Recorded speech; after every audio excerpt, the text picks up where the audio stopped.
that it wasn't you that chose acting, but it was acting that has chosen you.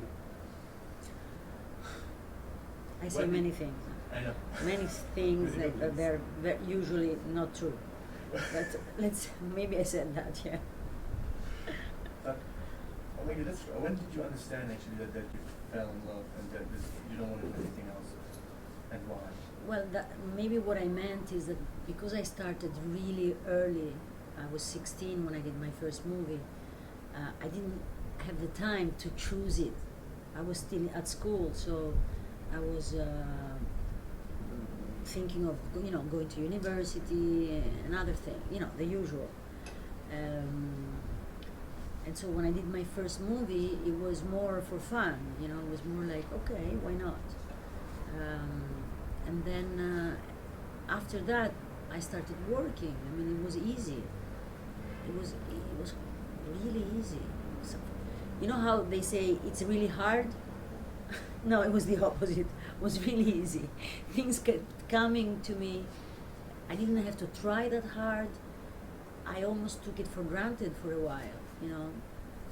I thought, okay, this is the way it's going to be. It's always going to be easy. It's always going to be this presence coming to you, but it's not actually, because now I've been doing it for 30 years, and it's not always easy, and it's not always fun, but in the meanwhile I developed a passion for it, like a junkie kind of thing. You cannot stop doing it, even if it's not all that easy, and it's not always fun, but it's my life. It's my life.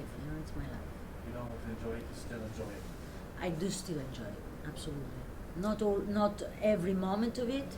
There's moments where you hate it and you're going like, this is not a way to live. But yes, I'm still passionate about this, and also in the years, I kind of start doing other things besides acting. I start directing, and so that passion has taken different roads. Paul once said, and I want you to comment on it, that the biggest gift as an artist is that you can turn pain into art rather than just feeling it. That's what artists do, they turn pain into art. Well, it's a gift. It's a gift to the artist. The fact that you can actually take your miseries, which is not always noble. Pain is not always noble, because there is pain, it's also overrated sometimes. As something, it's definitely necessary, and it's definitely something that can make you a better person or not. Too much pain doesn't necessarily make you a better person, but it is true that with artists, certain artists, not all of them, I mean a real artist will take pain and put it back into his art. Not only pain, joy too, and everything that happens to him. But not everybody's like that. I recognize these people when I see them, and I have a lot of people that can kind of elaborate what happens to them and re-put it in something else that keeps going. That's fantastic when you see it. It's a great gift. It's a great gift, absolutely. The best advice that you have been given by a director or fellow actor, and that you're still using today? Look, I've gotten in the years many advices, and maybe the one I've gotten better advices, more poetic advices than the one that is coming up to my mind right now. Something that was more nice to say, but right now when you said that, I thought of an advice that Barry Levinson gave me when I was 21 years old, and I was doing Rain Man with him, and he told me, discipline. You need three things: discipline, discipline, discipline. which said like that, you go like, oh, okay, you know.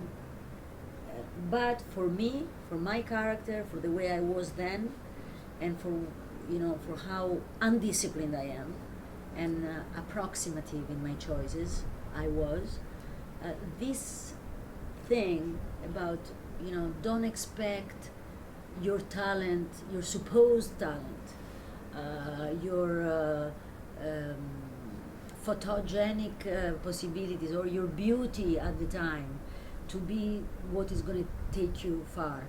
You have to restrict yourself. You have to make choices. You have to be there and be strict with yourself. So for me, it was a great advice, because it was the opposite of what my nature, you know, wants. What advice would you now give today to those that want to make it in the business?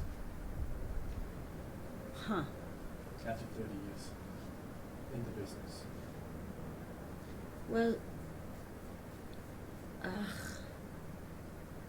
advices. I would say that curiosity will not kill a cat. To an actor and to a director for sure, but to a young director I would say, don't lose your curiosity. You know, be open and enchanted and interested by things, by others, and by situations and by objects. Keep doing. Don't get satisfied.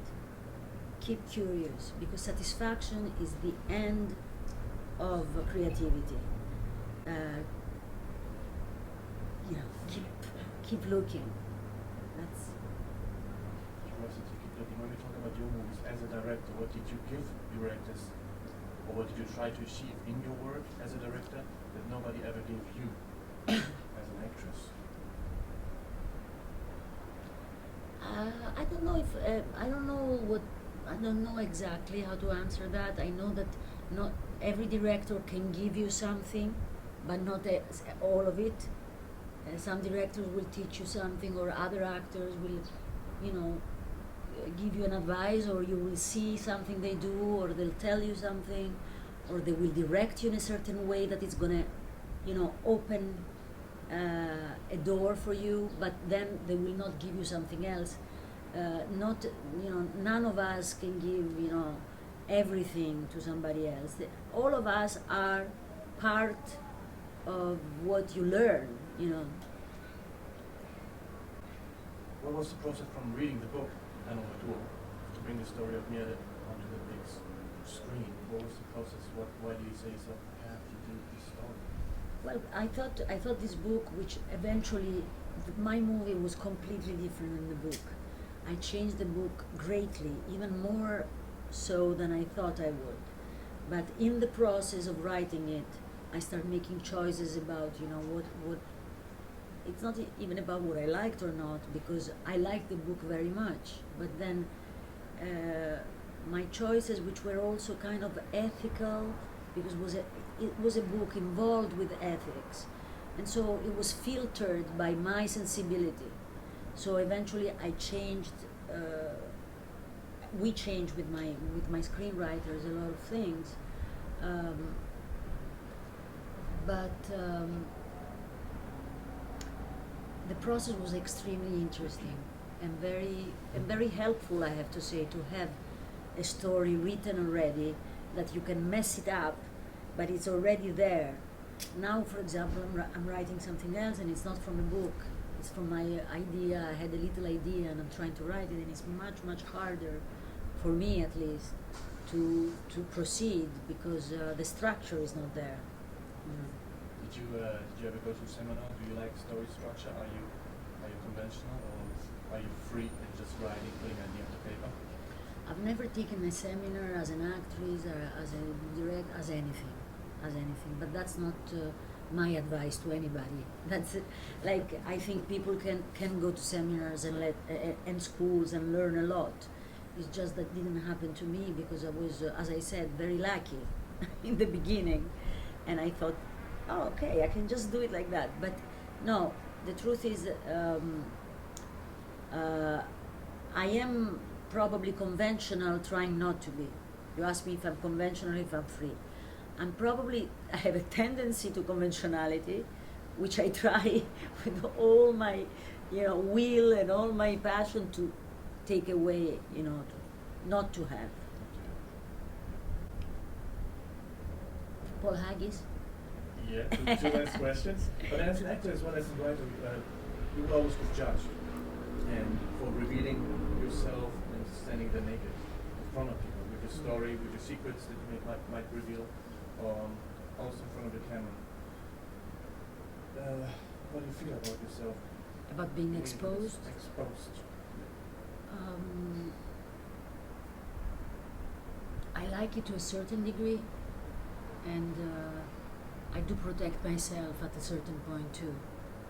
I have a sense of what in Italian or in French there is this word, this pudore, that I think is a very beautiful word, which is gone less and less in our lives today.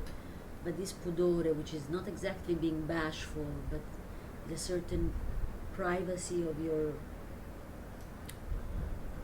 intimacy, let's say, that comes sometimes strongly into my acting, for example, and I think for the little that I have done, into my direction of a movie, which is an obstacle to a certain degree, because